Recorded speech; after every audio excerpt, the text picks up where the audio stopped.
অট্টালিকাটির অভ্যন্তরটি ছিল অন্ধকার এবং কচুরিপানা, ছাদ থেকে জাল ঝুলছে এবং প্রতিটি পৃষ্ঠকে ধূলিকণা ঢেকে রেখেছে। অস্পষ্ট আলোকিত করিডোরের মধ্য দিয়ে যাওয়ার সময় সে অস্পষ্ট ফিসফিস শুনতে পেল, যেন দেয়াল নিজেই তার সাথে কথা বলছে। একটি অদৃশ্য শক্তি দ্বারা পরিচালিত, লিলি অবশেষে নিজেকে একটি দুর্দান্ত, অলংকৃত দরজার সামনে দাঁড়িয়ে থাকতে দেখেন।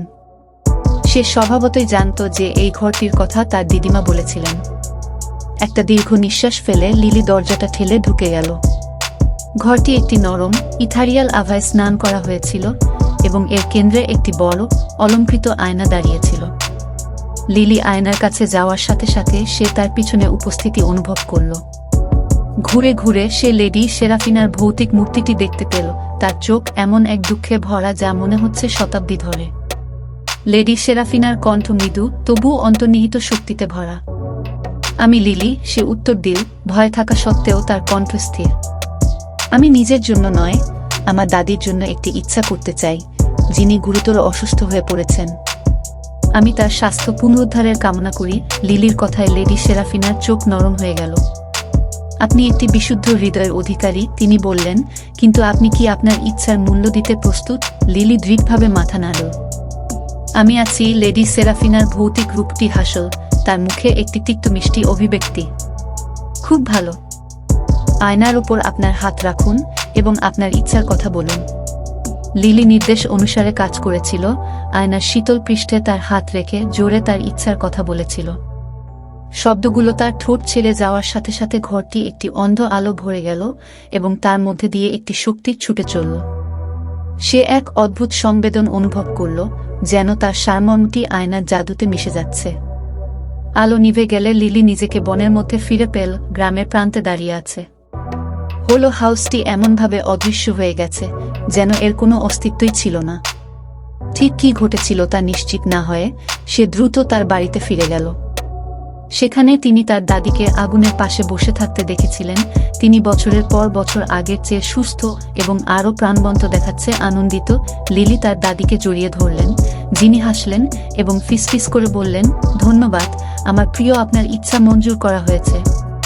যাই হোক, যতদিন যেতে থাকে লিলি অদ্ভুত কিছু লক্ষ্য করতে শুরু করে। সে তার মধ্যে ক্রমবর্ধমান শীতলতা অনুভব করেছিল, এমন এক শীতলতা যা কোনো আগুন উষ্ণ হতে পারে না। সে রাতে ফিসফিস শুনতে শুরু করে, কণ্ঠস্বর তাকে বনে ফিরে ডাকছে। এক সন্ধ্যায় যখন সে জানালার পাশে দাঁড়িয়ে ফিসফিসিং উডসের দিকে তাকাচ্ছিল, সে দূর থেকে লেডি সেরাফিনার অস্পষ্ট, ভুতুড়ে অভাব দেখতে পেল। তার ইচ্ছার সত্যিকারের মূল্য উপলব্ধি করে লিলি জানত তাকে কি করতে হবে। তিনি তার দাদিকে বিদায় চুম্বন করলেন এবং ভারী হৃদয় বনে ফিরে গেলেন। ফিসফিস আরও জোরে বাড়তে থাকে, তাকে সেই জায়গায় নিয়ে যায় যেখানে হোলো হাউস একসময় দাঁড়িয়েছিল। সেখানে চাঁদের আলোতে তিনি লেডি সেরাফিনাকে তার জন্য অপেক্ষা করতে দেখেছিলেন। তোমার একটি বিশুদ্ধ হৃদয় আছে, লিলি, আত্মা বলেছিল, কিন্তু সমস্ত জাদু মূল্য নিয়ে আসে। আপনার ইচ্ছা মঞ্জুর করা হয়েছে এবং এখন আপনাকে হোলো হাউসের অভিভাবক হিসাবে আমার জায়গা নিতে হবে। লিলি তার ভাগ্যকে মেনে নিয়ে মাথা নেড়ে বলল। যখন সে এগিয়ে গেল, সে অনুভব করল তার শরীর থেকে শীতলতা, শান্তি এবং উদ্দেশ্যের অনুভূতি দ্বারা প্রতিস্থাপিত হয়েছে। হোলো হাউস আবার আবির্ভূত হয়েছিল, তার দরজাগুলি তাকে স্বাগত জানাতে খুলেছিল।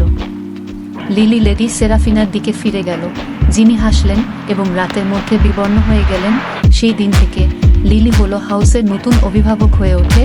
তার আত্মা তার হোলগুলিতে আবদ্ধ। তিনি তাদের শুভেচ্ছা প্রদান করেছিলেন যারা বিশুদ্ধ হৃদয় নিয়ে এসেছিল এবং যারা খারাপ উদ্দেশ্যের সাথে প্রাসাদটিকে রক্ষা করেছিল। গ্রামবাসীরা তার গল্প বলতে থাকে, বীরত্ব, ত্যাগ এবং শুদ্ধ হৃদয়ের স্থায়ী শক্তির গল্প।